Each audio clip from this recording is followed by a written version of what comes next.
దేవునికి స్తోత్రం కలుగునుగా. అందరూ చెబుతాం. పెట్టారా? దేవుని వాక్యంలోనికి మనం పోతాం. దేవుని మాటలు మనం చదువుతాం. కొలస్సీలకు రాసిన పత్రిక 4వ అధ్యాయంలో 12వ వచనాన్ని చదువుకుందాం. మీరు క్రీస్తు యేసు దాసుడైన ఎపఫ్రా వందనములు చెప్పుచున్నాడు. మీరు సంపూర్ణులు, ప్రతి విషయంలో దేవుని చిత్తమని వచ్చి సంపూర్ణాత్మ నిశ్చయత గలవారే నిలకడగా ఉండవలెనని ఇతడు ఎల్లప్పుడూ మీ కొరకు తన ప్రార్థనలో పోరాడుచున్నాడు. దేవునికి స్తోత్రం కలుగునుగా. అందరి పైకెత్తి 2 చేతుల పైకెత్తి దేవునికి స్తోత్రం చెబుతాం. హల్లెలూయా, హల్లెలూయా. వ్యాధులలో, బాధలలో ఊరటనిచ్చావు. రక్షణలు, సంరక్షణలు, ధైర్యము పంచావు. వ్యాధులలో, బాధలలో ఊరటనిచ్చావు.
దేవునికి స్తోత్రం కలుగునుగాక.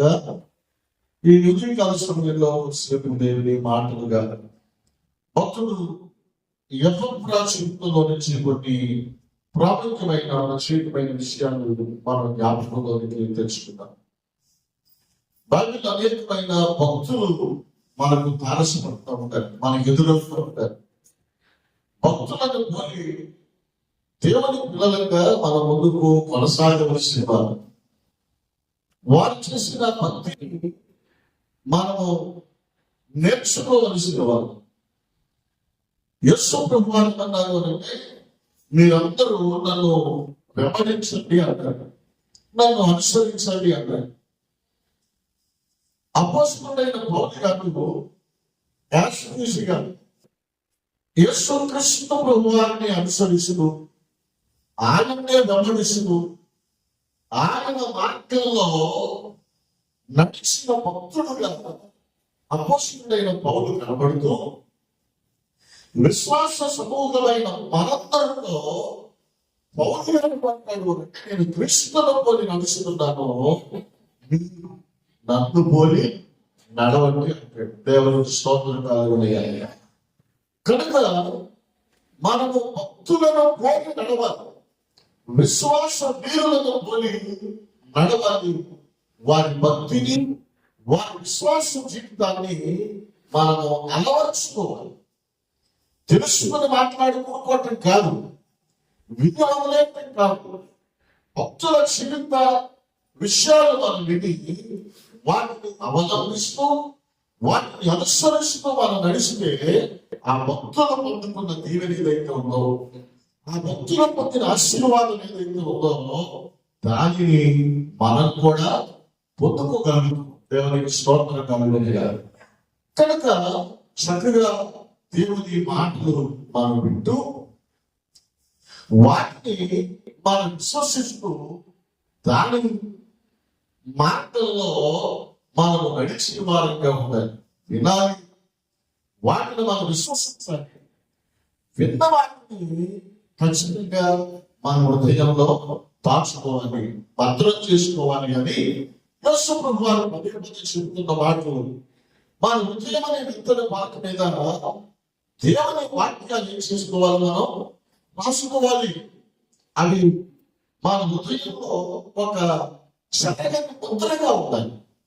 విచారకరమైన విషయం ఏంటి అంటే, యేసయ్య మాటలు మనం ఎన్ని మాటలు వింటామో అయినా ఒక్కటి కూడా మనకు గుర్తుండదు. పోయిన ఆదివారం చెప్పిన వాక్యం కూడా ఈ ఆదివారం నాటికి ఏం చేస్తున్నాం, మనం మర్చిపోతున్నాం. లోక సంబంధమైన విషయాలు ఏమైనా ఉంటే వాటిని ఏం చేస్తున్నాం, మనం చాలా జాగ్రత్తగా వింటాం. కథలు ఏమైనా చెబితే కథలు మనం జాగ్రత్తగా వింటాం.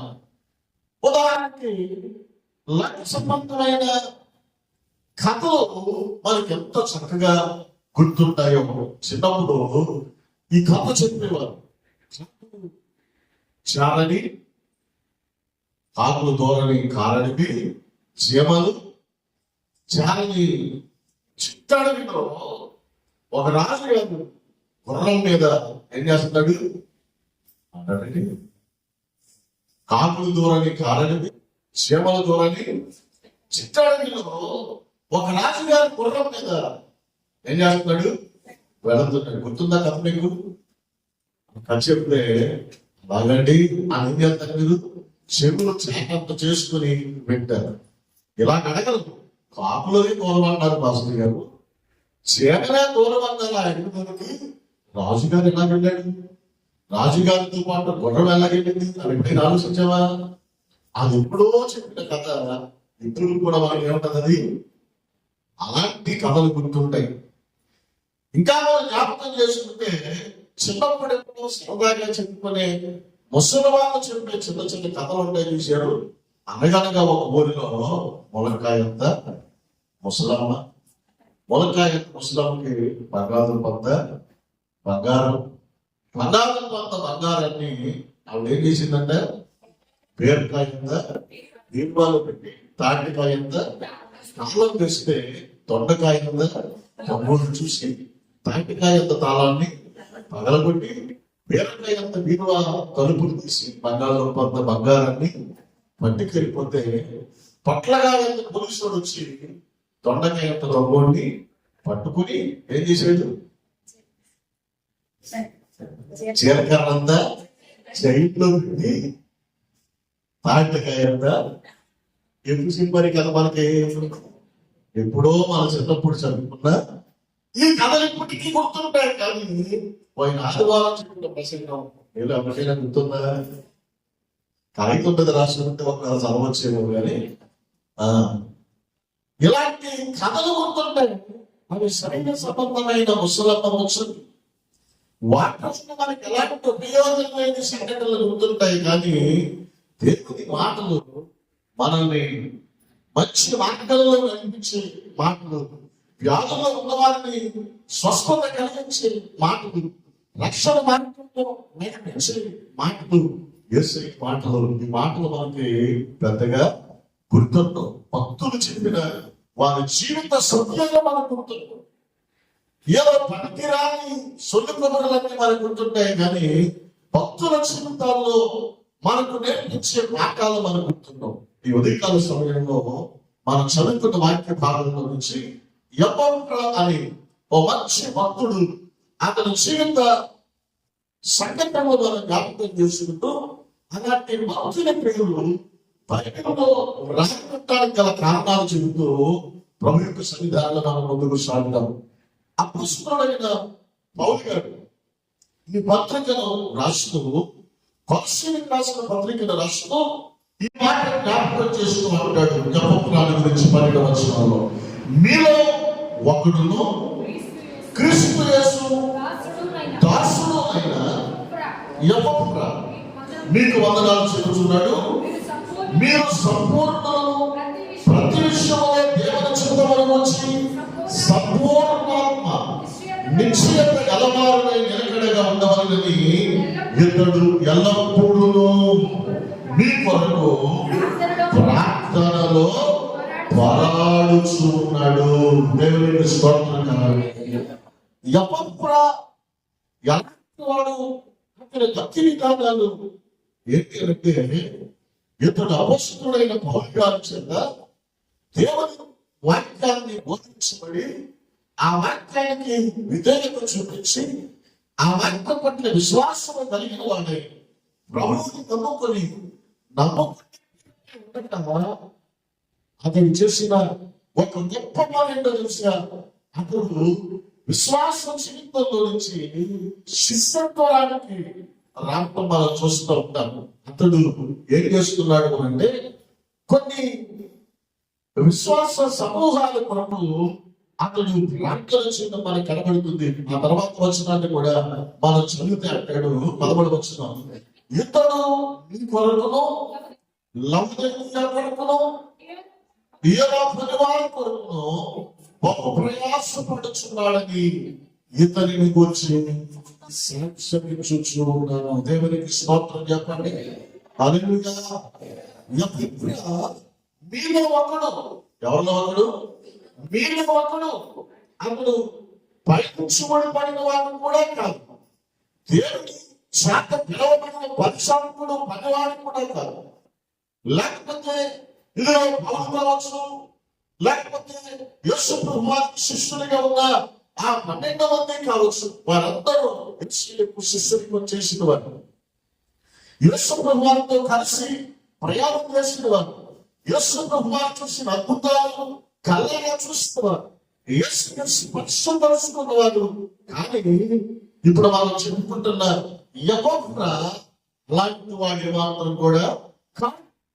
యేసు ప్రభువున్నప్పుడు వాడు కాదు, శిష్యుల్లో ఉన్నప్పుడు కాదు. అతడు ఎలాంటి వాడు అంటున్నాడు పౌలు గారు అంటే, ఇతడు మీలో ఒకడు సామాన్యుడు అంటున్నాడు. మానవులు వాడు అంటున్నాడు. ఏలియా గురించి కూడా పత్రికల్లో మనం చూసినట్టుగా ఇతడు మీలాంటి స్వభావం కలిగిన మనుష్యుడే. దేవునికి స్తోత్రం కలుగునుగాక. వారు ఎక్కడి నుంచో పయనించి దిగిన వారు కాదు, కానీ వారి భక్తిలో, వారి విశ్వాసంలో, వారి యొక్క ప్రార్థనా జీవితంలో మరొకరిని పోటీ పడి వారి భక్తి జీవితంలో ముందుకు కొనసాగి వారు భక్తిని మెరుగుపరుచుకుంటూ క్రీస్తు మార్గంలో నడిచిన వారు. అందుకనే పరిశుద్ధ గ్రంథంలోనికి ఎపఫ్రా లాంటి సామాన్యమైన వాడు రావటం మనం చూస్తున్నాం. దేవునికి స్తోత్రం కలుగునుగాక. ఎపఫ్రా గురించి పరిచయం చేస్తూ అంటున్నాడు, ఇతడు మీలో ఒకడు. ఇతడు మీలో ఒకడు. ఎపఫ్రా అనే మాటకి అర్థం ఏంటి అంటే, ఎపఫ్రా అనే మాటకి అర్థం ఏంటి అంటే, ఏమర్థం? సౌందర్యవంతుడు అని అర్థం అంట. దేవునికి స్తోత్రం కలుగునుగాక. ఎలాంటి వాడు? సౌందర్యవంతుడు, ఆకర్షణీయమైన వాడు. సౌందర్యం ఏం చెప్పండి? అందగాడు. ఎపఫ్రా అనే మాటకి సౌందర్యవంతుడు, లేకపోతే ఆకర్షణీయమైన వాడు, సుందరుడు, అందగాడు. దేవునికి స్తోత్రం కలుగునుగాక. పిల్లగా ఎపఫ్రా సౌందర్యవంతుడు. అందుకనే యేసుక్రీస్తు ప్రభువారు ఏం కోరుకుంటున్నాడు అంటే సౌందర్యాన్ని కోరుకుంటున్నాడు. దేవునికి స్తోత్రం కలుగునుగాక. కీర్తనలో 45వ కీర్తనలో 11వ వచనాన్ని మనం చదివితే అద్భుతమైన చెప్పిన మాట మనకు కనబడుతుంది. 45వ కీర్తన 11వ వచనంలో, నీ రాజు నీ ప్రభువు అతడు నీ సౌందర్యమును కోరినవాడు. దేవునికి స్తోత్రం కలుగును. ఈ రాజు నీ ప్రభువు అతను ఏం కోరుకుంటున్నాడంట? సౌందర్యాన్ని కోరుకున్నాడు, అందాన్ని కోరుకున్నాడు, సౌందర్యాన్ని కోరుకుంటున్నాడు. ఎవరు? నీ రాజు, నీ ప్రభువు. ఎవరు ఆ రాజు? ఎవరు ఆ ప్రభువు అంటే రాజులకు రాజు, ప్రభువులకు ప్రభువు, రాజయ్యున్న మెస్సయ్య యేసుక్రీస్తు ప్రభువారు. దేవునికి స్తోత్రం కలుగును. యేసు ప్రభువారు ఏం కోరుకుంటున్నాడు? హలో, ఏం కోరుకుంటున్నాడు? సౌందర్యాన్ని కోరుకుంటున్నాడు, అందాన్ని కోరుకుంటున్నాడు. ఏ సౌందర్యం? బాహ్య సౌందర్యం కాదు. బాహ్య సౌందర్యాన్ని కోరుకుంటే యేసు ప్రభువారు కనబడే సౌందర్యాన్ని కోరుకుంటే, బాహ్య సౌందర్యాన్ని కోరుకుంటే నేను ఇక్కడ ఉండేవాడిని కాదు. ఎందుకు కాదు? నేను సౌందర్యవంతుడిని కాదు. నా రంగు చూడండి ఎలా ఉంది, నల్లగా ఉంది. నలిపాలని కోరుకుంటారా? ఎవరు కోరుకుంటారు అని అంటే వాళ్ళు కూడా నల్లగా ఉంటే నలుపు నానివ్వండి అంటారు. కానీ తెల్లగా ఉన్న వాళ్ళు నలుపుని ఏం చేయరు, ఇష్టపడరు. చాలా మంది నల్ల బట్టలని కూడా ఏం చేయరు, ఇష్టపడరు. వాళ్ళకి ఏంటి తెల్లగానే ఉంటారు. దేవునికి స్తోత్రం కలుగునుగా. మనం చూస్తూ ఉన్నాము సౌందర్యం. యేసుక్రీస్తు ప్రభువారు కోరుకుంటున్నాడు, యేసు సౌందర్యాన్ని కోరుకున్నాడు అన్న మాట వాస్తవము. అంటే ఆయన కోరుకున్న సౌందర్యం బాహ్య సౌందర్యము కాదు. ఈ రోజుల్లో చాలా మంది ఏ సౌందర్యం కొరకు పోరాడుతున్నారు, ఏ సౌందర్యం కొరకు ఆరాటపడుతున్నారు, ఏ సౌందర్యం కొరకు ఆశిస్తున్నారు అంటే కనబడే సౌందర్యం. ఈ ముఖం ఏమవ్వాలి? అందంగా కనబడాలి. మనం అందంగా అనేకులకు కనపడాలి అని, సౌందర్యంగా ఉండాలి అని రకరకాల క్రీములు ఏం చేస్తున్నాం మనం? మార్కెట్ లోకి ఏది వస్తుంది కొత్తగా వస్తే దానిని మనం కొనుక్కుని ఏం చేసుకుంటున్నాం? చక్కగా రాసుకుని అందంగా కనబడాలి అనుకుంటున్నాం. యేసుక్రీస్తు ప్రభువారు బాహ్య సౌందర్యాన్ని కోరితే అంటే నేను ఇక్కడ ఉండేవాడిని కాదు అన్న విషయం. ఎందుకంటే పంటపడి ఏమైంది? ఇప్పుడు మధ్యకాలంలో మధ్యప్రదేశ్ కొంచెం మునిగిపోతుంది. సో కాబట్టి ఆయన బాహ్య సౌందర్యాన్ని కోరుకోవాలంటే నేను ఇక్కడ ఉండేవాళ్ళు కాదు. మనలో చాలా మంది ఇక్కడ ఉండేవాళ్ళు కాదు. ఏదో కొంతమంది అందంగా సౌందర్యంగా ఉండే వాళ్ళు మాత్రమే ఇక్కడ ఉండేవారు కాదు. యేసు ప్రభువారు మన బాహ్య సౌందర్యాన్ని కోరేవాడు కాదు. అలాగే సౌందర్యాన్ని కోరేవాడు అయితే గుడి అక్కర్లా, మందిరాలు అక్కర్లా. ఏం కావాలి? బాహ్య సౌందర్యాన్ని కోరితే మనం మందిరానికి వెళ్ళక్కర్లేదు. ఎక్కడికి వెళ్ళాలి? యేసయ్య బాహ్య సౌందర్యాన్ని కోరుకోవాలంటే బ్యూటీ పార్లర్కి వెళ్ళాలి. ఒకవేళ ఆయన మంచి శరీర ఆకృతి కోరుకుంటే ఎక్కడికి వెళ్ళాలి? పురుషులు స్త్రీలు కూడా ఎక్కడికి వెళ్ళాలి అంటే ఎక్సర్సైజ్ నేర్పించే జిమ్ములకి వెళ్ళాలి. కానీ యేసు ప్రభువారు కోరుకునేది బాహ్య సౌందర్యాన్ని కాదు, అంతరంగికమైన సౌందర్యాన్ని కోరుతున్నాడు. దేవునికి స్తోత్రం కలుగునుగా. మనం చాలా మంది బాహ్య సౌందర్యం కొరకు ఎంత ఆరాటపడుతున్నామో ఆరాటపడద్దు అనట్లేదు. మనల్ని మనం చాలా అందంగా తయారు చేసేవారు, మనల్ని మనం ఆకర్షణీయంగా తయారు చేసేవారు, అంత వికారంగా ఉండటం దేవుడికి ఇష్టం కాదు. అలాగే కనబడే బాహ్య సౌందర్యం కోసం కాదు. యేసు ప్రభువారు ఏ సౌందర్యాన్ని కోరుతున్నాడు అంటే అంతరంగికమైన సౌందర్యాన్ని కోరుతున్నాడు. ఎలాంటి వాడు అంటే కోర్షన్ రాసిన పత్రికలో మనకు కనబడుతున్న ఎలాంటి వాడు అంటే బాహ్య సౌందర్యం మాత్రమే కాదు, అంతరంగికంగా కూడా ఆయన సౌందర్యవంతుడు. దేవునికి స్తోత్రం కలుగునుగా. హల్లెలూయా. బుద్ధిలో సౌందర్యం, గుణంలో సౌందర్యం, అతని జీవిత విధానంలో సౌందర్యం, అతని నడకలో సౌందర్యం, అతని భక్తి జీవితంలో సౌందర్యం వాడు. ఎఫ్రా అనే పేరు అందగాడు, సౌందర్యవంతుడు, పేరుకు తగ్గ జీవుడు కలిగిన వాడు ఎవరు? ఎఫ్రా. మీకు ఈ మాట చెప్పే సందర్భాలు అనేక సార్లు నేను మీకు జ్ఞాపకం చేశాను కదా. చాలా మంది మంచి పేరు తీరు మాత్రం తీరు ఎలా ఉండదు, బాగా ఉండదు. అప్పుడు ఎప్పుడో చెప్పాను కదా, యోహాను అని ఆయన పేపర్లో పడిందంట. యోహాను అని ఆయన యేసు పట్టులో వాటితో ఏం చేశాడు, పొడి చేశాడు. యోహానుకి యేసుకి గొడవ అయిందంట. ఎక్కడ గొడవ అయిందంటే, ఎక్కడ సైనా కొట్టు దగ్గర యోహాను గారికి యేసు గారికి గొడవ అయింది. యోహాను గారి కోపం వచ్చి బాటలు పగలగొట్టి యేసు పట్టులో పొడి చేశాడు. పేర్లు ఎలా ఉన్నాయి, యోహాను, యేసు. పేర్లు మంచివే, కానీ వారి తీరు మంచిది కాదు. పేరు తీరు బాగుండాలి. దేవునికి స్తోత్రం కలుగుతుంది. శుభ్రం పేరు శుభ్రంగా బతకాలి. పెద్దయ్యాన్ని పేరుగా వల్ల సిట్టుగా బతకాలి, కానీ సిట్టు అని పేరు పెట్టుకొని పెంటలాగా మనం బ్రతకూడదు. దేవునికి స్తోత్రం కలుగుతుంది. కనుక మన బ్రతుకు బాగుంటాయి, మన చరిత్ర విధానం బాగుంటాయి. సౌందర్యాన్ని కోరుకునేవాడు. కీర్తన రాసుకుంటున్నాడు, ఈ రాసు నీ ప్రభువు నీ సౌందర్యాన్ని కోరువాడు. దేవునికి స్తోత్రం కలుగునుగాక. యెహోవా సౌందర్యవంతుడు. పైకి కనబడే రూపంలోనే కాదు, గుణంలో కూడా. ఆది కాండంలో 24వ అధ్యాయంలో అబ్రహాము కోడలుగాను ఇస్సాకుకు భార్యగా సిద్ధపరచబడిన రెబ్కా మనందరికి తెలుసు కదా. రెబ్కాను గురించి దేవుడికి లిఖిన భాగంలో భక్తుడు రాసుకో అంటాడు, ఏమని, ఈ చిన్నది మిక్కిలి చక్కనిది, ఈ చిన్నది మిక్కిలి చక్కనిది.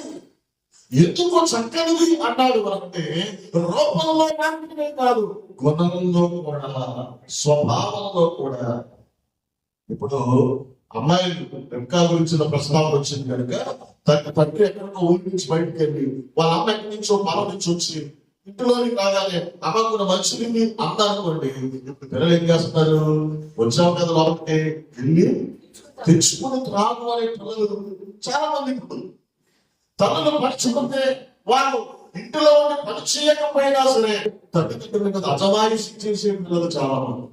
కానీ ఆ రోజున ముక్కు మొహం తెలియదు, దారంగా పోయే పాఠశాల త్రాగటానికి ఇప్పుడు మన ఇంట్లో ట్యాపులు వచ్చేసి ట్యాప్ పెట్టే బింది 1-2-3 నిమిషాల్లో ఏమైపోతుంది, నిండిపోతుంది. కానీ ఆ రోజున రెక్కలాంటి పరిస్థితుల్లో ఒక బింది, ఒక కడవ నీళ్లు కావాలి అంటే ఏం చేయాలి, బావి ఊరికి దిగి కొండ నీళ్ళతో నింపుకొని భుజాన పెట్టుకొని బ్యాలెన్స్ గా ఏం చేయాలి, పైకెక్కి రావాలి. ఏదైనా పొరపాటు జరిగితే ఆ మెట్లు ఎక్కేటప్పుడు బిందుతో పాటు భారీగా ఉంటుంది. అలాంటి కష్టతరమైన పరిస్థితుల్లో పరిస్థితులు వ్యక్తి, ముక్కుమొక్కుతున్న వ్యక్తి రోడ్డులో పోయే పాఠశాల నీళ్లు అడిగితే అతనికే కాదు, అతనితో పనివారికి, అతను వచ్చిన ఒంటిలకు కూడా నీళ్లు పెట్టింది. అందుకుని అన్నాడు, ఈ చిన్నది చక్కనిది. దేవునికి స్తోత్రం కలుగుతుంది. మన శరీర ఆకృతి మాత్రమే కాదు, మన గుణాలు సౌందర్యంగా ఉండాలి, అందంగా ఉండాలి. అర్థం సౌందర్యవంతుడు, ఆకర్షణీయమైన వాడు. ఎందుకు అంటున్నాడు అంటే, ఆ 12వ వచనం అంటాడు, అతడు ఎలాంటి వాడు అంటే, వాక్యంలో మనం చూస్తున్నాము, మీలో ఒకడు అని చెబుతూ చివరి ఏమంటున్నాడు అంటే, ఇతడు ఎల్లప్పుడూ మీ కొరకు ప్రార్థనలో పోరాడు అను. ప్రార్థన ఏం చేస్తున్నాడు, పోరాడుతున్నాడు. దేవునికి స్తోత్రం కలుగుతుంది. ప్రార్థనలో పోరాటం. మీలో ఎంతమంది వ్యక్తిగతమైన ప్రార్థన జీవితం కలిగిన వారు ఉన్నారు? ప్రార్థన జీవితం వ్యక్తిగతంగా. కానీ ఒకప్పుడు మీలో చాలా మందికి ప్రార్థన చేయడానికి సమయం ఇస్తే, ఇంచుమించు కరోనా ముందు మనందరూ ప్రార్థన పోటీల్లో ఉన్నవాళ్ళం. గంటల తరబడి చేతులు పైకెత్తి నిలువ మకాలనేది నిలబడి గంటల తరబడి ప్రార్థన చేసే మన వ్యక్తిగతమైన ప్రార్థన చేయడం ఈ రోజున 10 నిమిషాలు పడిపోయింది. 10 నిమిషాలు పడిపోయింది. 10 నిమిషాలు కూడా వీళ్ళు కొంతమంది ఏం చేయలేకపోతున్నారు, ప్రార్థన చేయలేకపోతున్నారు.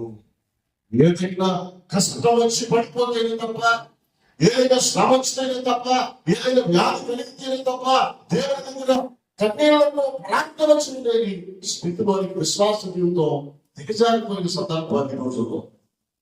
అయితే ఎఫ్రా ప్రార్థన చేసుకున్నాడు. అతని ప్రార్థన ఎలా ఉంది అంటే ప్రార్థనలో పోరాడుతున్నాడు. ప్రార్థన ఏం చేస్తున్నాడంట? పోరాడుతున్నాడు. ప్రార్థనలో పోరాడే విషయంలో ఈ మాట గుర్తుకు రాగానే మనకు మరొక భక్తుడు గుర్తుకు రావాలి. ఎవరు? యాకోబు రాత్రంతా దేవుడితో ఏం చేశాడు? వెనుగులాడాడు.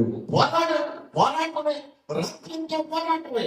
ఎందుకు యాకోబు పోరాటం అంటే, దేవా నన్ను దీవించు వరకు నేను నిన్ను విడిచిపెట్టాను. దేవునికి స్తోత్రం. కానీ రాత్రంతా పోరాడాడు. బైబిల్లో అనేక మంది భక్తుల చింత గాలి యాకోబు ఒక్కడు మాత్రమే దేవునితో పోరాడి గెలిచిన వాడు. వాక్యం అంటాడు, అతడు మగసిరి కలిగిన వాడు అంటారు. యాకోబు ఎలాంటి వాడు? మగసిరి కలిగిన వాడు. యాకోబు దేవునితో పోరాడి గెలిచిన వాడు. విశ్వాస వృత్తంలో క్రైస్తవులుగా కొనసాగుతున్న నీ వ్యక్తిగతమైన జీవితంలో ప్రార్థనలో ఎవరు ఏం చేస్తున్నాడు అంటే ఎల్లప్పుడూ ప్రార్థన చేస్తున్నాడు. ప్రార్థన మనందరికీ తెలుసు పరిస్థితుల్ని మార్చుతుంది. పాట నేను పాడటం మొదలెడితే మీరు అందరూ పాడేస్తున్నారు, అందరికీ వచ్చేసింది. ఏ పాట? గా పాడుతున్న పాట ప్రార్థనే మన కాదు, ప్రార్థన వలనే పైన ప్రార్థనే ప్రకారం. ప్రార్థన లేకపోతే జీవితం వ్యర్థం అనే మాటలు కలిగిన పాటని అందరం పాడేస్తున్నాం. కానీ మన వ్యక్తిగతమైన జీవితంలో ఏది లేదు, ప్రార్థన లేదు. పాటలో పాడటం మొదలెడితే గంట సేపు చక్కగా పాడేస్తున్నారు. వాక్యం ప్రకటించడం మొదలు పెడితే మరొక గంట ఉంటారు. కానీ ప్రార్థన సమయం ఎంతసేపు మనకి? ఆరాధన కూడా ఒక 10 నిమిషాలు 15 నిమిషాల్లో గబగబా ప్రార్థనలన్నీ అయిపోవాలి.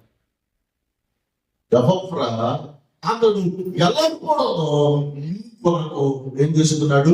ప్రార్థనలో పోరాడుతున్నాడు.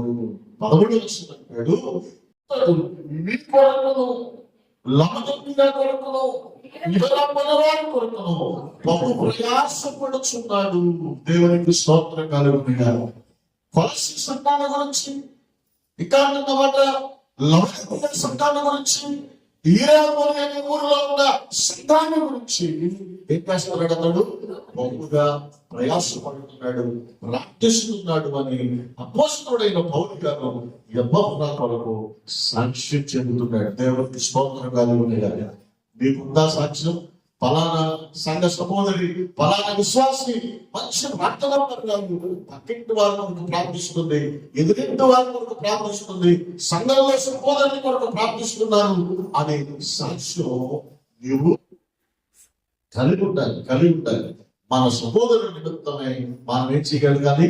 ప్రార్థించువారు ఉంటారు. ఎఫ్రా తన చుట్టూ ఉన్న సంఘాల కొరకు ఆయన ప్రార్థన చేసుకున్నాడు. ఎఫ్రా జీవితంలో నేను త్వరగా ముందుకు వెళ్ళి ప్రయత్నం చేస్తున్నాను. ఎఫ్రా జీవితంలో మనం కలిగిన కొన్ని లక్షణాలు మనకున్నాయి. వాటిని నేను ముందు ఉంచే ప్రయత్నం చేస్తున్నాను. కొలసి రాసిన పత్రికలు మనం చదివాం.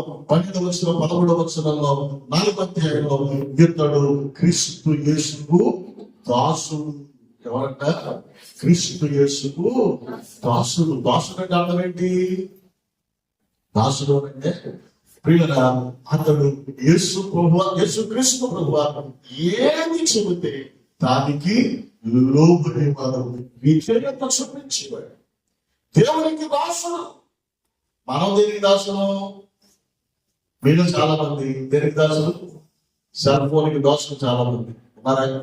సెల్ ఫోన్కి దాసులు చాలా మంది. మరి కొంతమంది తిండికి, భోజనానికి, భోజనం బైబిల్లో కూడా అంటారు వారు గడిపే వారికి దేవుడు. చాలా మందికి వస్త్రాలు, మరికొంతమందికి వస్తువులు. అయిపోయిన పరిస్థితులు. చాలా మంది రోజుల్లో బయట చాలా మంది పురుషులు ఆహారం కాని దానిలో వారి ధనాన్నించి కొని ఆరోగ్యాన్ని పాడు చేసుకుంటున్నారు, మద్యపానానికి దాసులు అయిపోతున్నారు. సినిమాలకు దాసులు, మనలో చాలా మంది సీరియల్కి దాసులు, ఇంకొంతమంది రకరకాల ప్రోగ్రాలకు దాసులు. కానీ ఎవరికి దాసుడు అనంటే యేసు క్రీస్తు ప్రభువానికి దాసుడు. దేవునికి స్తోత్రం కలుగునుగా. పిల్లగా ఇతడు యేసు క్రీస్తు ప్రభువానికి దాసుడు. అదే కొలస్సీయులకు రాసిన పత్రిక 1వ అధ్యాయం 7వ వచనం. ఎపఫ్రాను మా ప్రియుడైన తోటి దాసుడు వలన మీరు ఈ సంగతులను నేర్చుకుంటురి. 7వ వచనం, 1వ అధ్యాయం 7వ వచనంలో ఎపఫ్రాను మా ప్రియుడైన తోటి దాసుడు. ఎపఫ్రా ఎలాంటి వాడు అంటే ప్రియుడు, ప్రియమైన వాడు. ఎవరికి? దేవునికి ప్రియమైన వాడు. ఎవరికి ప్రియమైన వాడు? దేవునికి ప్రియమైన వాడు. దేవునికి మనం ఎలా ఉండాలి అంటే ప్రియమైన వారంగా ఉండాలి. దేవుని చేత ప్రేమించబడి వారంగా మనం ఉండాలి. దేవునికి ప్రియంగా ఉండాలి. మనం ఎప్పుడు ఎవరికి ఇష్టంగా ఉండాలని ప్రయత్నం చేస్తున్నామంటే లోకంలో ఎవరో ఒకరు ఉంటారు, వారికి మనం ఇష్టంగా ఉండాలని ఏం చేస్తాం? ప్రయత్నం చేస్తాం. వారికి అందంగా కనబడాలని తయారవుతాం. వారి దృష్టిలో పడాలి అని పదే పదే వారి చుట్టూ తిరుగుతుంటాం. కానీ ఎపఫ్రా ఎలాంటి వాడు అంటే దేవునికి ప్రియమైన వాడు. ప్రియమైన మనము దేవునికి ప్రియమైన వారుగా ఉండాలి. యేసు ప్రభువారు కూడా కోరుతున్నారు, మీరు నాకు ఎలా ఉండాలి అంటే ప్రియమైన పిల్లలుగా ఉండాలి. దేవునికి మనం ప్రియమైన పిల్లలు, అందరం పిల్లలే. కీర్తనలో ఉన్నట్టుగా మనందరం ఆయన జగత్తం, మనమందరం ఆయన గొర్రెలు, ఆయన మేపు గొర్రెలు, మనందరం ఆయన పిల్లలంటే. కానీ దేవుడు ఏమంటున్నాడు అంటే మీరు ప్రియుడైన పిల్లలు అలా ఉండాలి. దేవునికి స్తోత్రం కలుగును. ప్రియమైన పిల్లలాగా మనం ఉంటే, చాలా సార్లు నేను ఈ మాటలు చెప్పాను కదా, మనకి ఇద్దరు పిల్లలు ఉన్నారనుకోండి, చాలా మంది అంటారు మీ ఇద్దరు పిల్లలు మీరు ఎలా చూస్తున్నారు అని అంటే, చాలా మంది ప్రియులు అంటారు ఇద్దరు పిల్లలు నాకు 2 కళ్ళు అంటారు. కానీ వాస్తవంలోనికి మనం వస్తే మనకున్న ఇద్దరు పిల్లల్లో ఎవరిలో ఒకరి మీద కొంచెమైనా మనకి ఎక్కువ ప్రేమ ఉంటుంది. ఎందుకు ఎక్కువ ప్రేమ ఉంటుంది? ఎందుకు ఇద్దరు చెప్పినవే కదా, ఎందుకు ఒకరి మీద నువ్వు ఎక్కువ ప్రేమను చూపిస్తున్నావు అంటే ఏదో కారణం. మా అమ్మ పోలికలో ఉన్నాడనో, లేకపోతే మా నాన్న పోలికలో ఉన్నాడనో, లేకపోతే మరొకటో ఏదో ఒక కారణం. ఆ కారణంతో మనకున్న ఇద్దరు పిల్లల్లో ఒకటి ఏం చేస్తున్నాం, మనం ఒకరికంటే ఇంకొకటి కొంచెం ఎక్కువగా చూస్తున్నాం. దేవునికి స్తోత్రం కలుగును. వాస్తవమంటారా? ఒకరిని ఎక్కువగా చూస్తున్నాం. యేసు ఏమంటున్నారు అంటే మీరందరూ నా పిల్లలు, నేను అందరికీ ప్రేమిస్తున్నాను, మీరు అడిగిన విధంగా నేను ఇస్తున్నాను. అయినా కానీ మీరు ఎలా ఉండాలి అంటే నాకు ప్రియుడైన పిల్లలు. దేవునికి స్తోత్రం కలుగును. యేసు ప్రభువుకి ఎంతమంది శిష్యులు? 12 మంది శిష్యులు. యేసు ప్రభువు సిలువలో ఉన్నప్పుడు ఆయన సిలువలో పలుకుతున్న మాటలు వివిధ మాటల్లో ఒక మాట వాళ్ళ అమ్మను మరొకరికి అప్పగించారు. వాళ్ళ అమ్మనించి కానీ మరొకరికి అప్పగించాలి. 12 మందికి అప్పగించాలి. ఎవరికి అప్పగించాడు? చాలా ఎక్కువగా ప్రేమిస్తున్న శిష్యుడైన యోహాను గారికి ఎందుకు అంటాడు, ఇది ఇక్కడి నుంచి మా అమ్మ నీకమ్మా అన్నాడు. దేవునికి స్తోత్రం కలుగును. 12 మంది శిష్యులు, 12 మంది 3.5 సంవత్సరాలు యేసుతో పాటు తిరిగిన వారే, 12 మంది యేసుతో పాటు 3.5 సంవత్సరాలు అద్భుతాలు చూసిన వారే. కానీ యేసు 12 మందిలో యోహాను ఎక్కువగా ప్రేమించాడు. ఎందుకు అంటే యేసుని కూడా ఏదో కారణం. దేవునికి స్తోత్రం కలుగును. కాబట్టి ప్రియమైన బిడ్డలారా, యేసుని నమ్మి నిన్ను ప్రేమించి నీకు ఒక బాధ్యత అప్పగించాలి, నిన్ను ఆశీర్వదించాలి అని అంటే అందరిగా కాకుండా నీవు ఎలా ఉండాలి? యేసుకు ప్రియమైన వాడిగా ఉండాలి. ఎపఫ్రా అతడు యేసుక్రీస్తుకు దాసుడు మాత్రమే కాదు, దేవునికి ప్రియమైన వాడు. 8వ వచనం మనం చదివితే అతడు మా విషయంలో నమ్మకమైన క్రీస్తు పరిచారకుడు. నమ్మకమైన క్రీస్తు పరిచారకుడు, నమ్మకమైన వాడు ఎవరు? ఎపఫ్రా యేసుక్రీస్తు ప్రభువానికి ఎలాంటి వాడు? శాంతికి ఎలాంటి వాడు అంటే నమ్మకమైన వాడు. దేవునికి నమ్మకమైన వాడు. ఈ మాట గుర్తుందా? ప్రకటన 2వ అధ్యాయంలో 10వ వచనంలో ఒక చక్కటి అద్భుతమైన మాట. ఆ మాట ఇక్కడ చెబితే ఇబ్బంది అవుతుంది, కానీ ఖచ్చితంగా అంటాడు, మరణం వరకు నమ్మకంగా ఉండు, అప్పుడు నేను నీకు జీవ కిరీటం ఇస్తాను అంటాడు. మరణం వారికి ఎలా ఉండాలంట?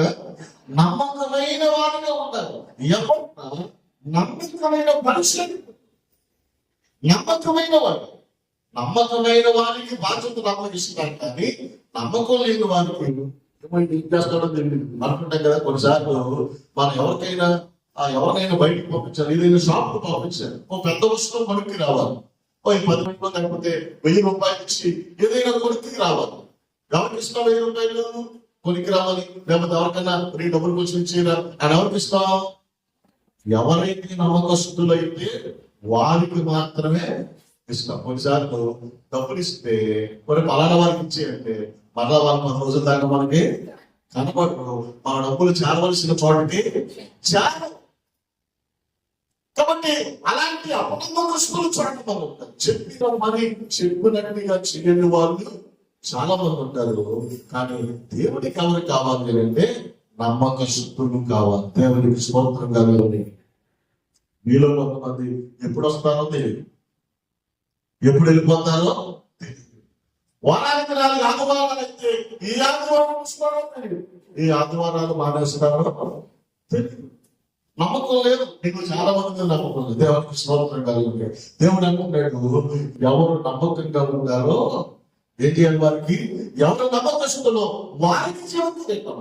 నమ్మకమైన వారికి ఎలాంటి వాడు అంటే దేవునికి నమ్మకస్తుడు. దేవునికి స్తోత్రం కలుగునుగా. నమ్మకమైన కృషికు పరిచారకుడు. అదే కొలస్సీయులకు రాసిన పత్రిక 6 వచనాన్ని కూడా మనం చదివితే 6 వచనాలు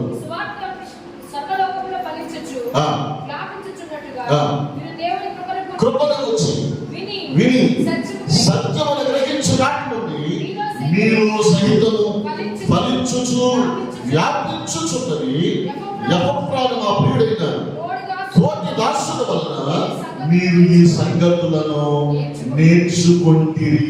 మీరు ఈ సంగతులను నేర్చుకున్న అపోస్తలుడైన పౌలు గారు ఫలస్తీన్ సంఘానికి రాస్తూ అంటున్నాడు, ఇదిగో ఎపఫ్రాను వలన మీరు ఈ సంగతులను ఏం చేస్తున్నారు? నేర్చుకున్నారు. ఎపఫ్రా విన్నాడు, విని ఏం చేస్తున్నాడు? అనేకులకు నేర్పిస్తున్నాడు, అనేకులకు బోధిస్తున్నాడు. వినటం మాత్రమే కాదు, విని వాటిని పాటించడం మాత్రమే కాదు, అతడు ఏదైతే విన్నాడో దాన్ని ఏం చేస్తున్నాడు? నేర్పిస్తూ ఉన్నాడు. మీరు వింటున్న మాటను ఎప్పుడైనా మీ ఇంట్లో వాళ్ళకి, మీ పక్కన వారికి, మీ స్నేహితులకు, మీ తోటికోడలకి, మీ తమ్ముడికి ఎప్పుడైనా మందిరంలో మీరు నేర్చుకున్న ఈ మాటలైతే ఉన్నాయో ఎప్పుడైనా పక్కవారితో పంచుకున్నారా? మనం మన పక్క వారితో ఏం చేయాలి? మనం విన్న మాటలు పంచుకోవాలి, వాటిని నేర్పించాలి. ఏం చేసుకున్నాడు? పౌలు గారు బోధిస్తూ వింటున్నాడు. విన్న సంగతులను కొలస్సీయులు ఉన్న సంఘస్థులకు ఏం చేస్తున్నాడు? నేర్పిస్తున్నాడు, బోధిస్తూ ఉన్నాడు.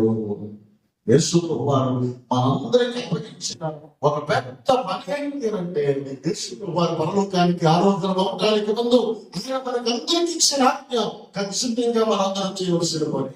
మీరు సర్వలోకానికి వెళ్ళి సర్వ సృష్టికి సువార్తను ప్రకటించాలి.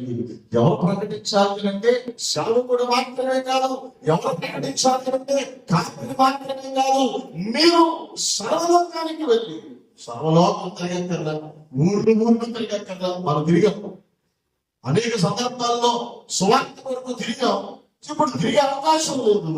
సో ఇప్పుడు కనీసం మీ ఇంటిలో అయినా, మీ ఇంటి పక్క వారికైనా, కాలేజీలో మీ స్నేహితులకైనా, ఆఫీసులో మీ కొలీగ్స్కైనా, వ్యాపారంలో స్నేహితులకైనా, బయట తిరిగేటప్పుడు మన చుట్టాలకో పట్టాలకో ఏం చేయాలి? మనం యేసయ్యను గురించి ఏం చేయాలి?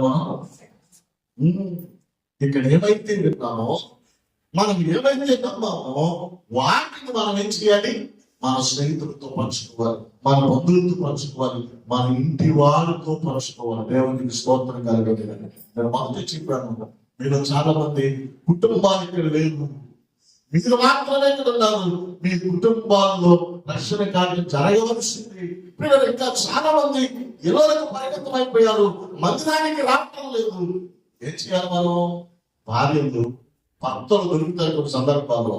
అప్పుడు ఖచ్చితంగా ఏం చేస్తారు? భార్య మాట వింటారు. భోజనం పెట్టినప్పుడు భోజనం పెడుతూ వాళ్ళతో మాట్లాడుతూ ఏం చేయాలి మనం? చాలా విషయాలు అక్కడ చెబుతాం. యేసుని కూర్చి ఏం చేయాలి మనం? అప్పుడు వారికి ప్రకటించువారమై ఉండాలి. దేవునికి స్తోత్రం కలుగునిగాక. పిల్లల ఎపఫ్రా ఎలాంటి వాడు అంటే అతను విన్న యేసుని వచ్చిన సంగతులను అనేకులకు వివరించిన వాడు. పిలువని రాసిన పత్రికలో మరో చక్కని మాట ఈ ఎపఫ్రాను గురించి భక్తుడు రాస్తూ అంటున్నాడు. 1వ అధ్యాయం 23వ వచనంలో, క్రీస్తు యేసునందు నా తోటి ఖైదీ అయిన ఎపఫ్రా, నా చెంత పనివాడైన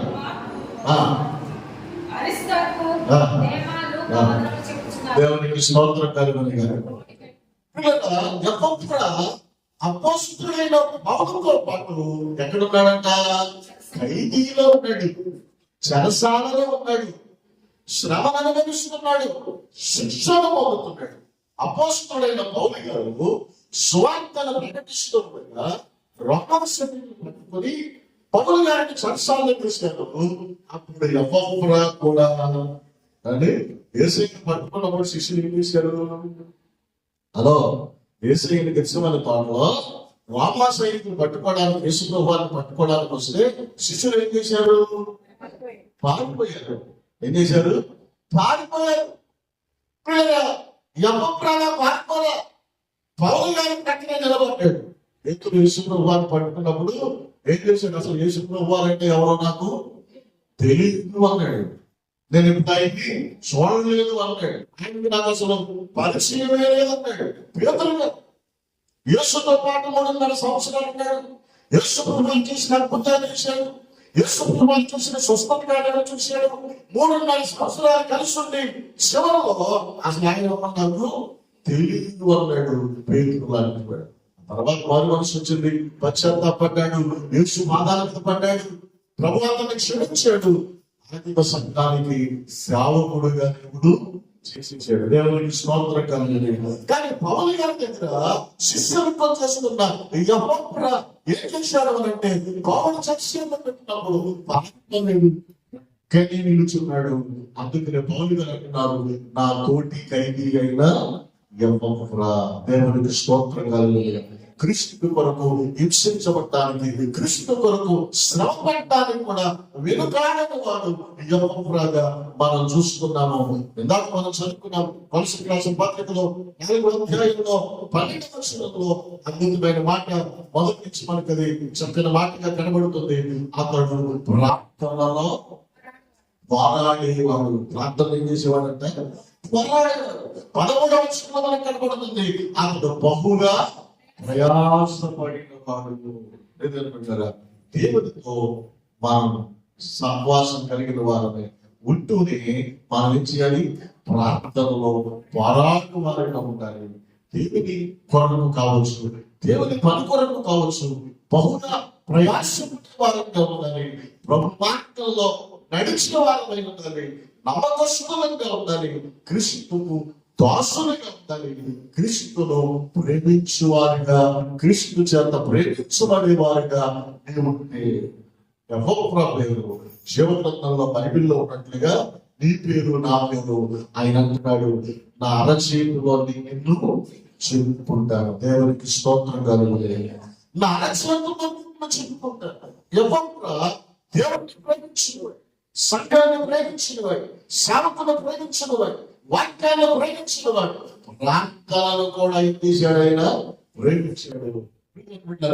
ఎపఫ్రా జీవితంలో ప్రార్థన ఒక మంచి ఆయుధంగా ఉంది. అందుకనే ఎపఫ్రా దీవించబడ్డాడు, ఆశీర్వదించబడ్డాడు. పౌలు లాంటి ఒక ఉన్నతమైన వ్యక్తి ఎపఫ్రాను గురించి రాస్తున్నాడు అంటే, ఎపఫ్రాను మెచ్చుకుంటున్నాడు అంటే మామూలు విషయం. కాబట్టి ఈ ఉదయకాల సమయంలో దేవుని సన్నిధిలో ఉన్న నీ జీవితం నా జీవితం కూడా ఎఫ్రా లాంటి ప్రతి మార్గంలోనికి మనం వస్తున్నాం. ఎఫ్రాను మనం అనుసరించి మన భక్తిని ముందుకు కొనసాగించగలిగిన వాళ్ళమైతే, దేవునికి నమ్మకస్తులమైతే, దేవునికి దాసులంగా మనం ఉంటే, దేవునికి ప్రియమైన వారంగా మనం ఉంటే, నమ్మకస్తులంగా మనం ఉంటే, ఆయన నమ్మకస్తులకు ఏం చేస్తున్నాడు? ఆశీర్వాదాన్ని అనుగ్రహించేది, దీవించేది.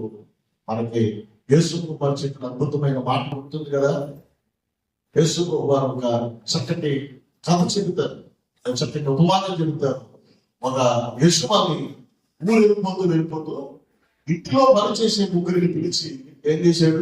ముగ్గురికి కొంత దానం తప్పించాడు. ఒకరికి 5, మరొకరికి 2, ఇంకొకరికి 1 ఇచ్చాడు. ఇచ్చి వెళ్ళిపోయాడు. కొన్ని సంవత్సరాల తర్వాత మళ్ళా యజమాని వచ్చాడు, ఈ ముగ్గురిని పిలిచాడు. ఈ ముగ్గురిని పిలిచి, అలా నేను వ్యక్తులతో మీకు డబ్బు ఇచ్చాను, ఆ డబ్బుని మీరు ఏం చేశారు అన్నాడు. ఒకటే తీసుకున్నవాడు అన్నాడు, ఎలాంటి వాడు అని నాకు తెలుసు, అందుకనే నేనేం చేశాను? ఇంటిలో మంచం కింద పాత పెట్టాను అన్నాడు. వాడిని దేవుడు ఆ యజమాని ఏమన్నాడు అంటే, చెడ్డ దాసుడా అన్నాడు. ఏ దాసుడు? చెడ్డవాడు. ఇంటిలో తీసుకుని ఇంటిలో దాన్ని దాచాడు, కొరికి కనిపించాడు. అన్ని చెడ్డదాసుడు అన్నాడు. 5 దేనారాలు తీసుకున్నవాడు ఉన్నాడు. వాడిని పిలిస్తే వాడేమన్నాడు? 10 దేనారాలు చేశాడు అన్నాడు. దేవునికి స్తోత్రం కలుగుతుంది. అప్పుడు యేసయ్య చెబుతున్న ఆ స్టోరీలో, ఆ చక్కటి ఉపమానంలో ఏమంటాడు అంటే, బల నమ్మకమైన మంచి దాసుగా మేము కొంచెంలో కూడా ఎలా ఉన్నాం? నమ్మకంగా ఉన్నాం. ఇంకా నిన్ను ఆశీర్వదిస్తున్నాను, ఇంకా నిన్ను దీవిస్తున్నాను అని నువ్వు ప్రకటించిన వాడిని నుంచి అది లాగేసుకొని 10 వాడికి ఏం చేశాడు? ఇచ్చాడు. దేవునికి స్తోత్రం కలుగుతుంది. దేవుడికి నా ఆధిక్యత ఇచ్చి నిన్ను ఆశీర్వదించాలి, నిన్ను దీవించాలి అంటే దేవునికి నువ్వు ఎలా ఉండాలి? నమ్మకమైన వారిగా ఉండాలి, నమ్మకమైన విశ్వాసిగా ఉండాలి, నమ్మకమైన క్రైస్తవునిగా ఉండాలి.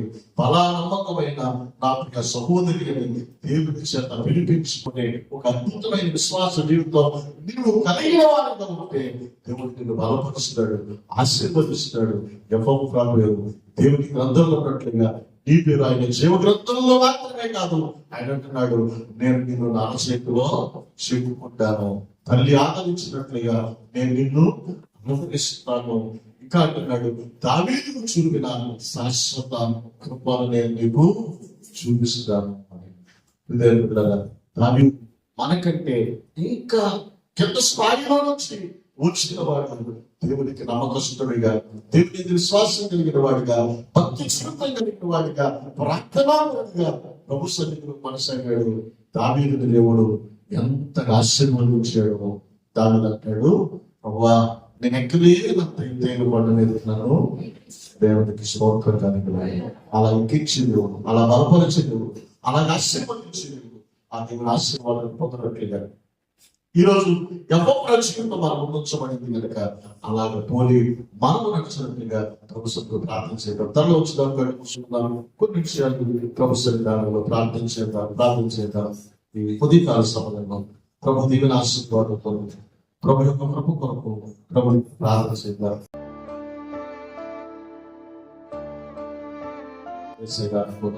స్తోత్రం మంచి దేవుడు, గొప్ప దేవుడు తండ్రి, దేవుడిని ప్రార్థన చేద్దాం. తప్పకుండా ఒక అద్భుతమైన సాక్ష్య జీవితం కలిగిన వాడు, అద్భుతమైన సాక్ష్య జీవితం కలిగిన వాడు.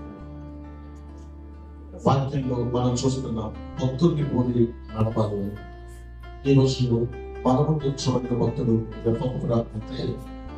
యెహోవాను పోలి నడిచి వారిగా మనం ఉండడానికి ప్రయత్నం చేద్దాం.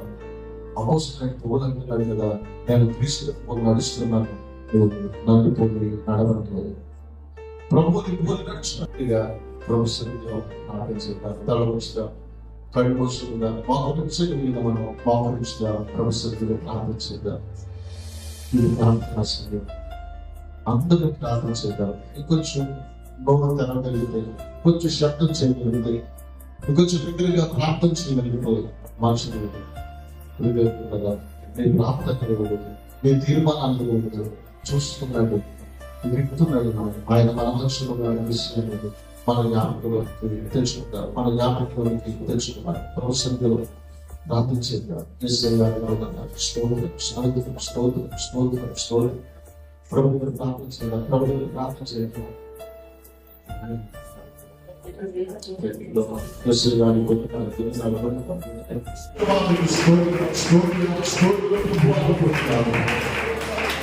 శాశ్వతమైన కృపను చూపించే వారు మా బ్రతుకులను మార్చుకునే వారు ఉన్నారు. మీ కృప మాత్రం మీద వచ్చారు, మీ కలిగిన మాత్రం మీద వచ్చారు. వాళ్ళ ప్రతి వారిని బలపరుచుకున్నారు. నా మంచి దేవుడు తెలుగులో వందనాలు స్ఫూర్తిగా మమ్మల్ని ప్రేమించిన మా ప్రేమలో తండ్రి, మీ పరిశుద్ధమైన ఘనమైన నామాన్ని బట్టి స్తోత్రాలు చెల్లిస్తున్నాను. ఈ కాల సమయంలో మీ సన్నిధిలో భాగ్యాలకు మరొకసారి చేయబోతున్నాను. మీ మాటలు మీ భాగ్యాన్ని అందించారు. భక్తుడు ఎవరి జీవితం ముందు చేయాలి. అలాంటి భక్తులు నీకు కూడా కలిగి ఉండాలని మాతో మాట్లాడారు. దేవాలయ స్తోత్రాలు చెల్లిస్తున్నాను. పౌరు గారు మిమ్మల్ని నడుస్తున్నాను. ఎప్పుడు మిమ్మల్ని అనుసరిస్తున్నాడు. మేము ఎప్పుడు అలాంటి భక్తిని మేము కూడా కలిగి ఉండడానికి ప్రభావం బలపరచండి, స్థిరపరచండి. మీ ఆశీర్వాదం నాకు దయచేయండి. చేరవచ్చిన ఒక్కొక్కరు మీరు బలపరచండి. మీ మాటలు మీరు వాటిని పెడచుకుని పిండి వారుగా కనుక హృదయంలో వాటిని బదలం చేసుకుని వాటిని అనుసరించి నడవడానికి నాకు మాకు సహాయం అనుగ్రహించండి. మన ప్రతి వారిని బలపరచండి. దేవానికి స్తోత్రాలు. మీకు ఆశీర్వాదాలతో మమ్మల్ని అందరినీ నడిపించమని ప్రార్థిస్తున్నాం. ఈరోజు వారికి మా బుద్ధిగా వచ్చారు. వాటిని అనుసరించి నడుస్తూ మీ ఆశీర్వాదాలు పొందడానికి సహాయం చేసినట్టు యేసు పరిశుద్ధ నామములో ఆగి నా భక్తులు.